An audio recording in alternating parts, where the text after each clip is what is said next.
Let me give you a riddle. If you have $100 and a movie ticket costs $14, how much money do you have left in your pocket?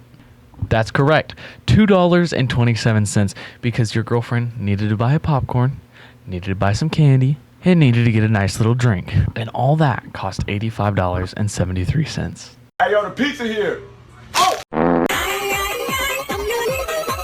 Movie theaters have been popular for over 100 years, and I'm talking traditional film movie theaters. I'm not talking plays or anything like that. And they were most popular in the 40s. They were selling about 80 million tickets a week. That's insane. But the reason they sold so many movie tickets is because they were dirt cheap. I'm talking mostly, you could find most tickets at 25 cents. Well, you're like, Chris, that's in 1940.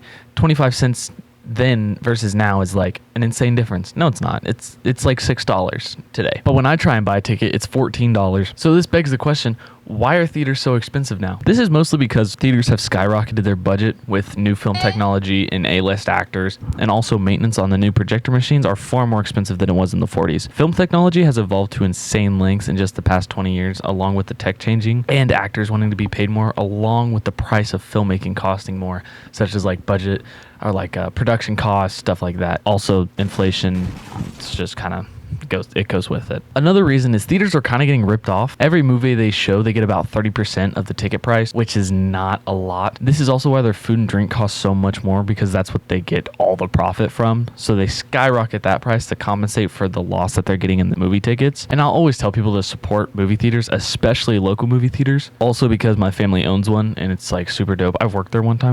I fucking loved it. Look at Boone Theater. Along with supporting movie theaters, there have also been some absolute bangers coming out recently from very, I wouldn't say big studios, and I wouldn't say indie studios, just kind of like mid studios, such as Backrooms and Obsession. They did insane at the box office. I think Obsession made like 300 million, and then Backrooms did like 279 million. That's not too bad. And along with Michael coming out as well this year, it's been an amazing year for film in general, and has opened a bunch of doors for fresh filmmakers. And I personally see film theaters.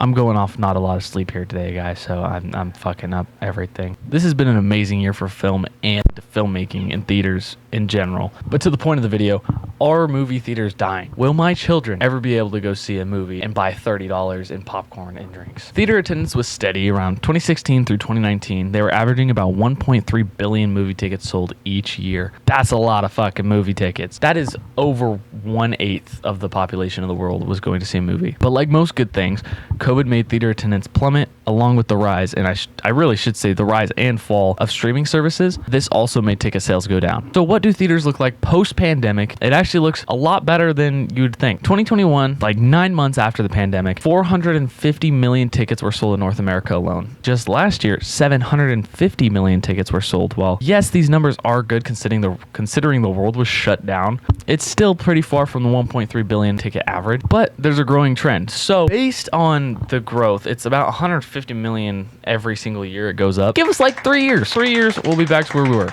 and that's perfectly fine. This year alone, as of July, 312 million movie tickets have been sold in just America alone. So those other two numbers, that was counting Canada and America. Just America alone, it's like 300 million. So that's not bad. And due to the higher ticket prices, this marks the highest net profit in theaters since the pandemic. What makes this year so different? It's young people. We're just better.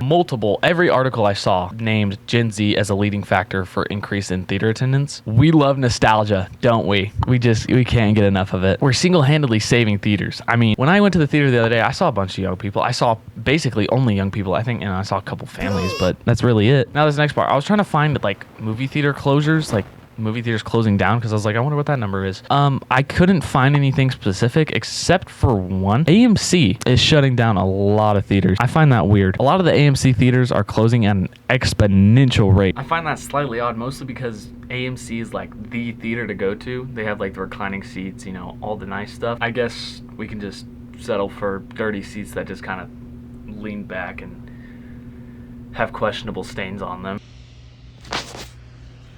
Hi guys, post-editing Chris here. I forgot to do an outro for this video, so this is what that is. Thank you guys so much for watching. I'll see you guys in the next one. If you guys want me to shave my goatee, I'll do it. I want it off my face, but I kind of like it. I don't know, whatever, I'll do it for later. Thank you guys so much for watching. Don't do drugs, stay safe, stay in school. Do your research. Don't get tricked by propaganda.